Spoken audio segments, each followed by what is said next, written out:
Today we're going to present the unboxing of and a review for the Logitech F310 Gamepad. This is how the product arrived for me. Bare bones packaging, using the familiar tamper-resistant plastic casing that we've all come to know and loathe. It's very much something you might see hanging from a shelf in the electronics section of a Walmart or similar store. The packaging opens up easily enough, but you'll want either a knife or scissors to get it started. Right off the bat, it's quite an attractive peripheral, but apart from some forgettable paper attachments, the package is just the controller itself. No discs or other items are included. The F310 is proportioned nicely, and it sits comfortably in your hands. All of the familiar elements of console controllers that you've come to expect are to be found here. The F310 has dual thumbsticks, which articulate nicely. It has industry standard 4-input buttons. The controller also includes start and select buttons, as well as a mode button and 2 trigger buttons atop either side of the controller. The F310 looks good, and handling it, you'll feel as though you're on familiar ground right from the very start. The F310's thumbsticks don't feel particularly substantial. However, the movement is fluid, and the thumbsticks have an adequate amount of resistance. The force required to tap either thumbstick is quite high, and there's little risk of accidentally triggering them during use. The 4 input buttons, the start-select buttons, and the floating directional pad are all perfectly typical. The mode button toggles input between the D-pad and the left thumbstick. There is also a central button, should you need it.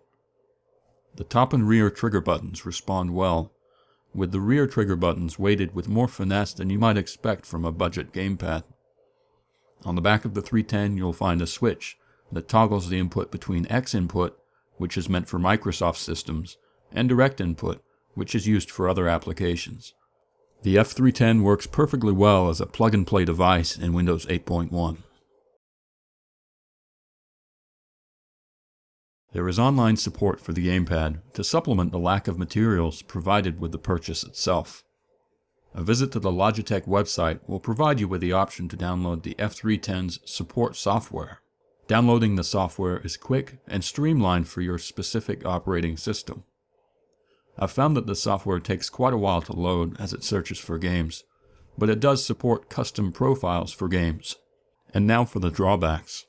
There is no wireless functionality in this gamepad, and if you need that option, you'll be forced to buy the more expensive model.